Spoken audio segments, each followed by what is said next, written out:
Lionel Daune, je suis l'ancien exploitant et ancien associé du GAEC des Tourelles.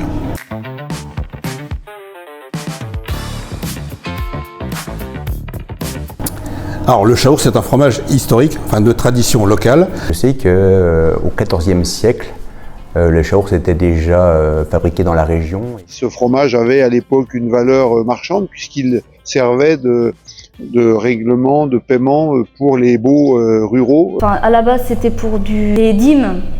C'était pour payer les impôts, pour payer les terres, pour payer. Enfin, c'était un moyen d'échange. Les pratiques d'aujourd'hui, une grande partie, je peux prendre l'exemple de la coagulation, vient du fait que les fermières, par le passé, traillaient les vaches et mettaient de la présure le soir et continuaient leurs tâches et allaient se coucher après. Et faisaient le moulage le lendemain, l'égouttage dans la journée suivante. Le chaourç d'aujourd'hui reprend cette durée de coagulation longue de plus de 12 heures et qui vient donc des pratiques anciennes.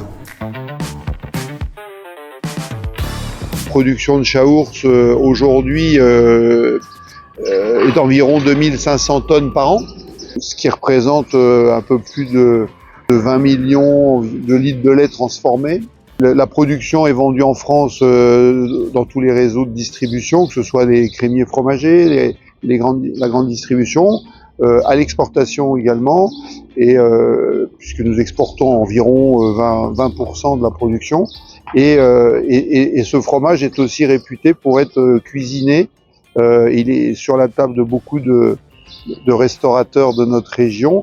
Et notamment aussi en ingrédients culinaires au travers de recettes traditionnelles de notre région comme l'andouillette au chaourç, comme la tarte au chaourç. Vive le chaourç! Et abonnez-vous!